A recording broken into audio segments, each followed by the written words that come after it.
maka kamu membayangkan betapa berharganya sepiring nasi dan segelas air putih. Bagi sebagian orang, itu tak berarti apa-apa. Tapi bagi seorang anak kecil bernama Randy, itulah sumber kekuatan. Itulah alasan untuk tetap tersenyum. Di tengah hidup yang serba kekurangan, hari ini aku akan ceritakan kisah tentang seorang ibu dan anak yang hidup dalam keterbatasan. Tapi hatinya selalu penuh rasa syukur. Sampai akhirnya tak ada yang menyangka Allah membalas kesabaran mereka dengan cara sungguh tak terduga.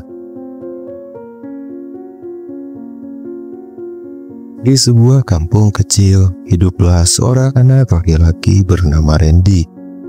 Umurnya baru 13 tahun, tapi hatinya lebih dewasa dari kebanyakan anak seusianya. Ia hidup hanya berdua bersama ibunya, Bu Sari, seorang janda yang bekerja keras sebagai buruh cuci baju dari rumah ke rumah. Hidup mereka jauh dari kata mewah. Rumahnya hanya bilik bambu reot, beratap seng karatan yang bocor di sana-sini.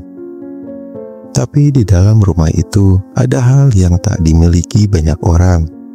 Ketulusan dan kasih sayang yang tulus. Setiap pagi, Bu Sari selalu berkata, "Nak, maaf ya, Ibu cuma bisa kasih kamu makan seadanya."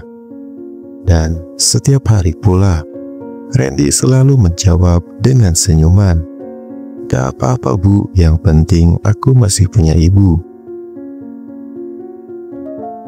Di sekolah, hidup Randy tak kalah berat.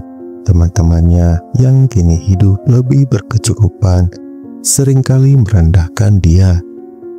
Pakai baju bolong, sepatunya kayak bekas bakar. Ngapain sekolah, makan aja susah. Tiap kali mendengar ejekan itu, hati Randy memang terasa perih.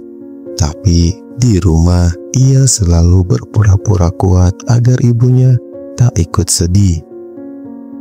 Ia tahu Bu Sari sudah terlalu lelah dengan hidup ini. Sore hari saat makan malam, menu mereka sangat sederhana.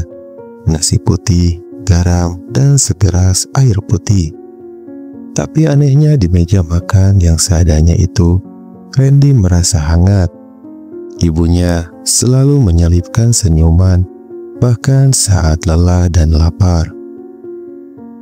"Randy, hidup kita mungkin susah, tapi jangan pernah malu. Yang penting hati kita bersih, tidak nyolong, tidak merampas hak orang." Ucapan itu selalu Randy ingat.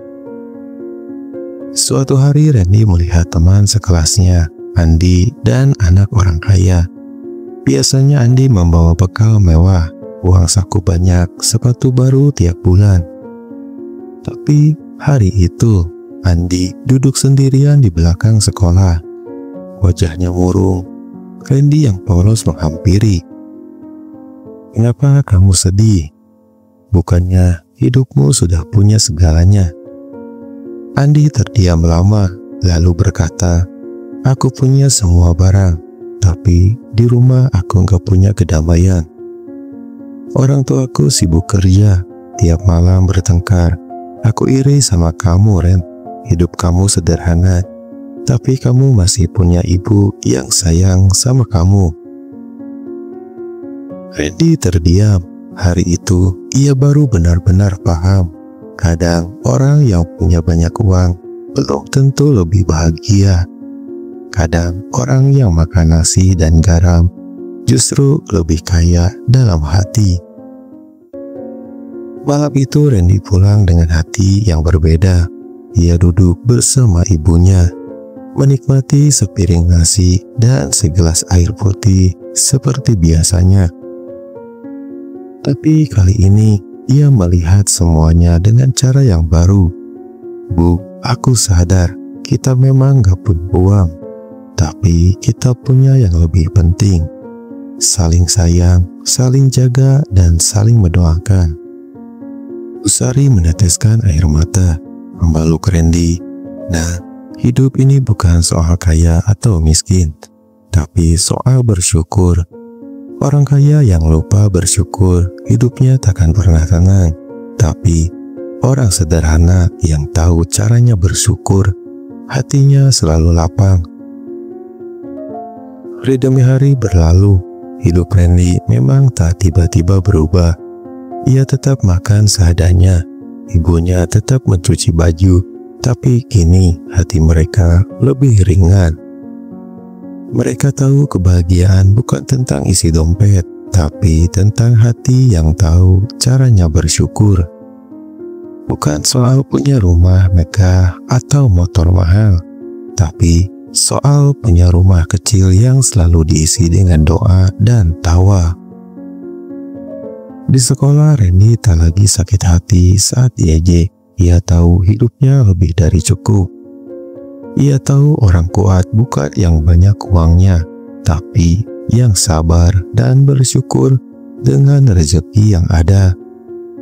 Dan di malam-malam yang tenang, saat hanya ada nasi, garam, dan segelas air putih, Randy tak lupa berkata, "Terima kasih ya Allah, karena aku masih punya ibu, masih punya rumah, masih bisa tersenyum." Bahagia itu bukan soal kaya, tapi soal bagaimana kita memandang hidup. Bersyukurlah meski kecil, karena dari yang kecil itu bisa lahir hati yang besar.